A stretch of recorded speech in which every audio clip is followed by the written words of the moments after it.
Assalamualaikum warahmatullahi wabarakatuh. Pemirsa setia channel 7 Sudut, gimana kabar kalian? Sehat kan? Alhamdulillah. Semoga kita semua dilancarkan rizkinya dan selalu dilindungi oleh Allah Subhanahu wa Ta'ala dari segala mara bahaya yang akan menimpa kita. Teman-teman, di video kali ini saya akan membawakan cerita yang berjudul Ngalawan Kanu Goib, atau secara harfiah atau kebahasaan, yakni bahasa Sunda, yang artinya adalah melawan yang tak kasat mata. Dikirim oleh salah satu narasumber kita yang bernama Mamat di Sukabumi, yang mengalami gangguan yang tidak main-main saat mendaki bersama teman-temannya ke Gunung Salak. Gimanakah ceritanya? Langsung aja tonton terus videonya. Halo teman-teman 7 Sudut, kenalin, aku Mamat. Umurku di tahun ini genap 20 tahun. Pagi itu, saat aku sedang asik ngopi, tiba-tiba aku terperanjat kaget karena mendengar suara bunyi dering telepon yang sangat kencang sekali. Setelah aku beristighfar dan mengelus dadaku karena kaget, astagfirullah, saha ieu isuk-isuk nu nelpon? Ya, si Sopyan iya. Ek naon cenah apanya? Isuk-isuk kieu, gerutuku. Yang artinya, astagfirullah, siapa ini pagi-pagi udah nelpon? Ternyata si Pian. Gerutuku. Setelah aku angkat, halo, assalamualaikum. Kenapa Yan? Tumben pagi-pagi gini nelpon? Tanyaku. Waalaikumsalam Mat, gimana kabarnya? Jawab Pian. Alhamdulillah Yan, baik. Kamu sendiri gimana? Tanyaku. Alhamdulillah baik juga. Iya Yan, kamu sibuk gak minggu depan? Tanyaku. Minggu depan kebetulan aku lagi gak di Kobong Mat, libur 1 minggu. Kenapa emang? Jawab Pian. Yan, temenin aku yuk. Aku pengen naik gunung nih, sambil tadabur alam. Hehe, mau ya Yan? Harapku kepadanya. Gimana ya? Ya udah insya Allah deh, aku ikut Mat. Sekalian mau ketemu sahabat aku satu ini. Lama juga kan kita udah nggak ngopi bareng. Jawab Pian. Alhamdulillah, makasih ya Yan. Makasih udah mau nemenin aku. Emang the best sahabat aku satu ini. Iya, sama-sama Mat. Mat, bentar ya. Aku tutup dulu nih teleponnya. Lagi ada acara bebersih soalnya pagi ini di Kobong. Sambungnya. Oh iya Yan. Semangat ya cari ilmunya Pak Ustadz. Ya udah, assalamualaikum warahmatullahi wabarakatuh.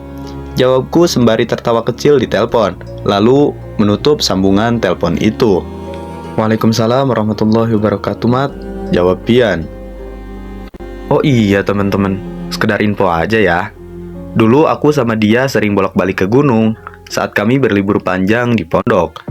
Oh iya, aku sama Pian sebenarnya sih satu kampung. Kami sudah sahabatan sejak kecil. Kami juga sempat belajar ilmu agama bareng di salah satu pesantren salafi yang ada di Sukabumi. Bedanya, setelah ngaji selesai aku langsung pulang ke rumah, atau biasanya dikatakan dengan istilah ngalong. Sedang Pian, dia tetap tinggal di pesantren atau biasanya dikenal dengan istilah ngobong. Pian adalah salah satu anak muda yang cerdas, baik, sederhana, dan memiliki ilmu agama yang cukup tinggi. Buktinya di pesantrenku saja, selama 2 tahun dia sudah menguasai semua ilmu yang guruku berikan kepadanya. Sedangkan aku sudah genap 3 tahun di sini dan masih aja suka pusing saat Abi menghantamkan pelajaran fikih kepadaku. Apalagi pas pelajaran bab pembagian harta temuan, harta galian, atau juga harta warisan. Pusing deh pokoknya. Belum lagi bab-bab yang lain. Oh iya, setelah lulus di Kobong Abi, Pian disuruh oleh Abi untuk melanjutkan pelajarannya ke pesantren yang Abi rekomendasikan. Entah di mana, aku pun tak tahu.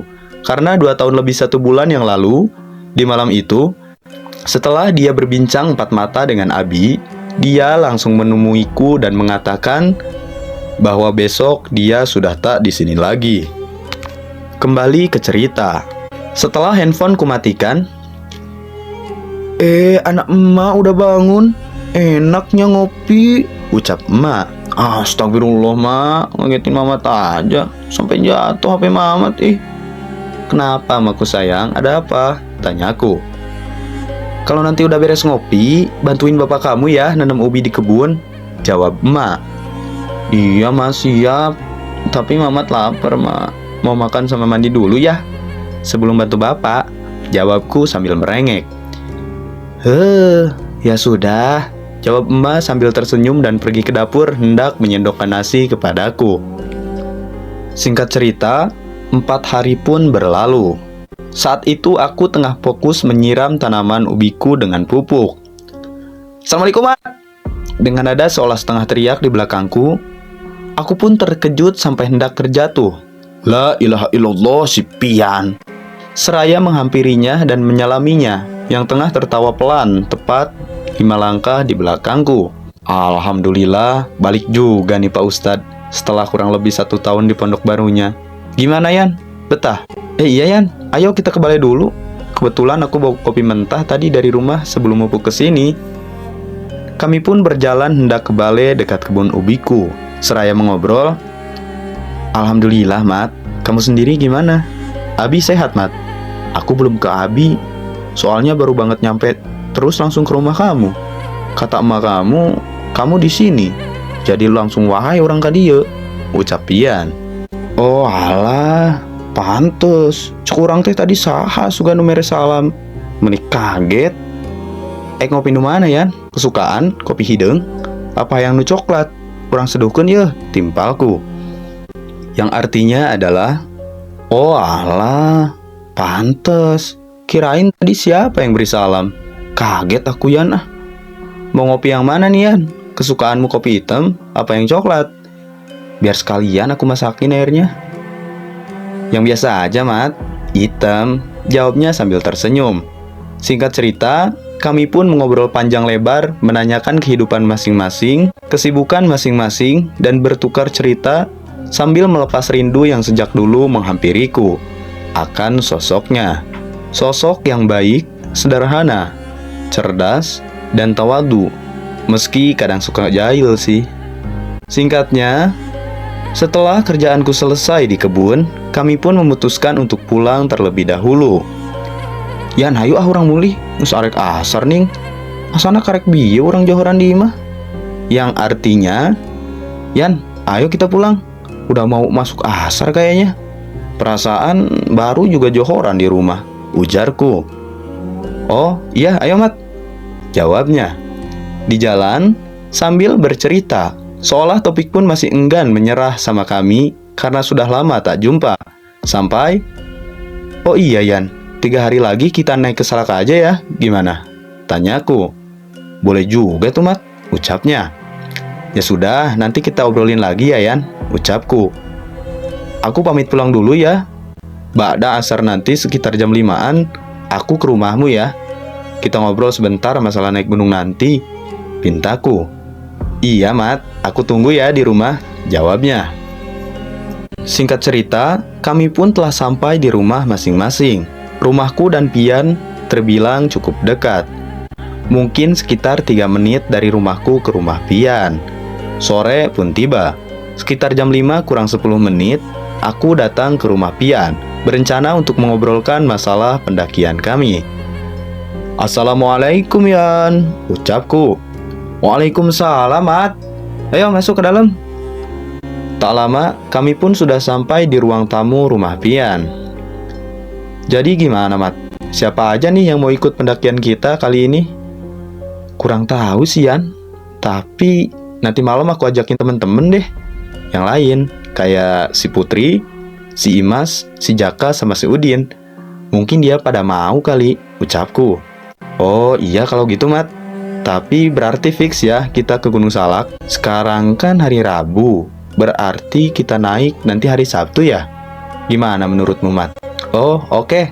Nanti malam aku ajakin dulu ya Yan. Ya udah mau maghrib nih. Aku mau pulang dulu ya Yan, ucapku. Oh iya Mat, hati-hati. Singkat cerita, malam pun tiba. Ba'da Isya, aku langsung chat Imas, Jaka, Udin, sama Putri. Sementara di chat WhatsApp, Assalamualaikum Put, langsung aja ya. Mau ikut gak? Nanti Sabtu aku mau ke Salak. Udah lama nih gak naik gunung, tanyaku. Waalaikumsalam, Mat.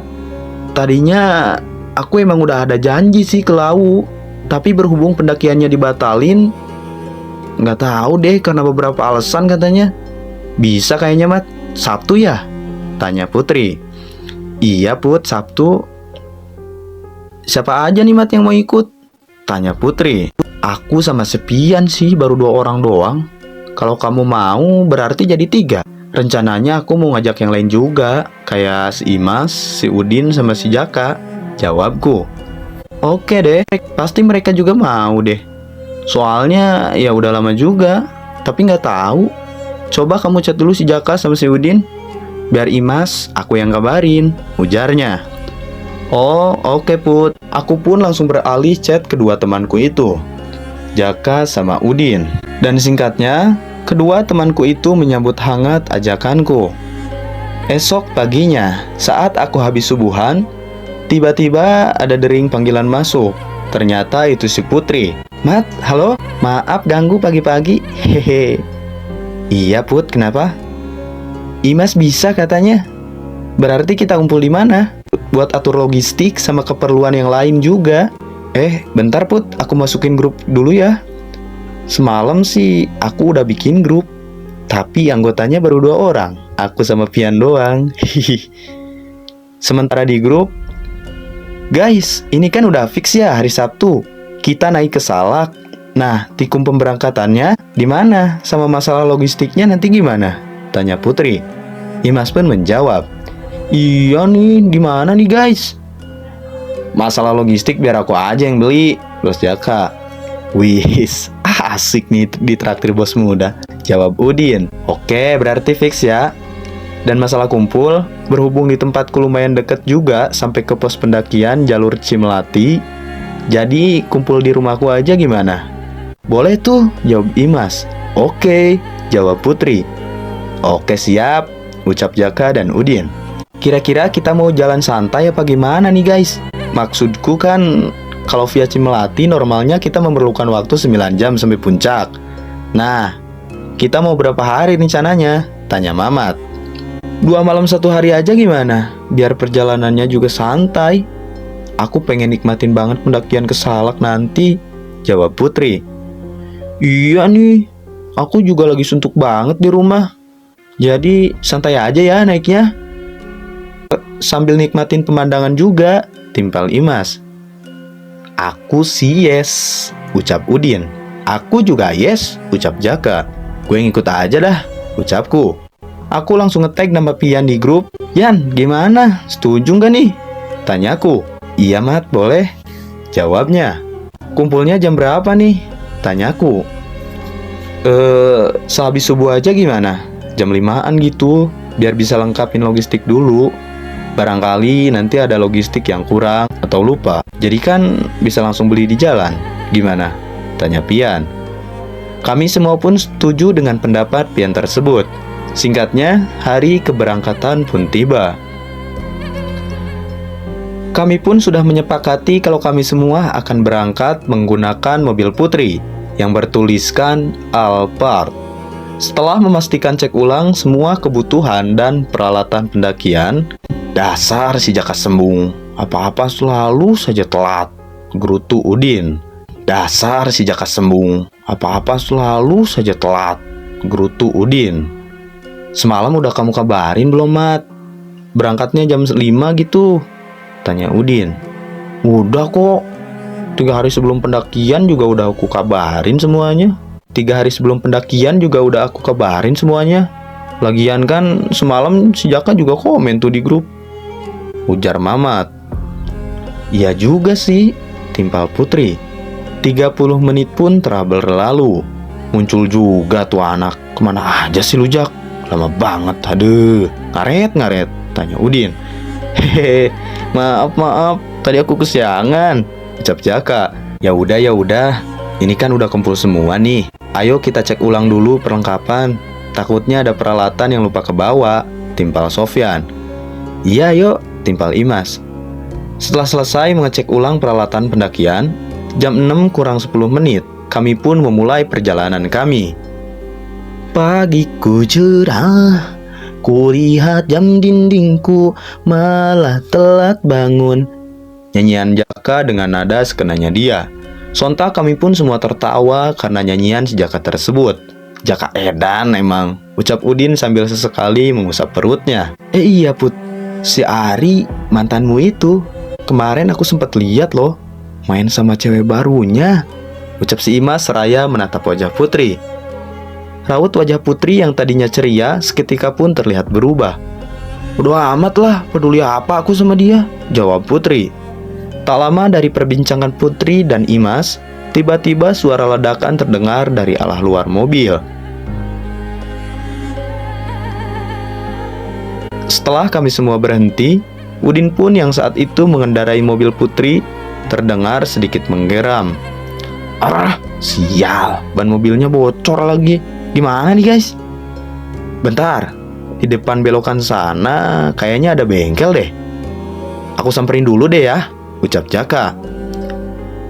Jaka pun berjalan ke arah belokan yang sepengetahuannya, sehabis belokan itu ada bengkel katanya. Tak lama, Jaka kembali dengan membawa seseorang. Ini bawa ban serepnya nggak, A? Ucap montir tersebut. Oh, ada nih Pak di sini, ucap Putri seraya menunjukkan jarinya ke arah bagasi belakang mobil. Setelah ban selesai diganti, kami pun segera berjalan melanjutkan perjalanan kami. Singkatnya, setelah menempuh semua cobaan dari perjalanan kami kali ini, kami pun sampai ke pos pendakian Cimelati pada pukul 7:45. Saat kami telah selesai mengisi data diri di pos registrasi, tiba-tiba ada kakek-kakek yang entah dari mana kedatangannya. Soalnya, tadi kami masuk ke pos jaga, kami sama sekali tak melihat sosok kakek-kakek ada di pos itu.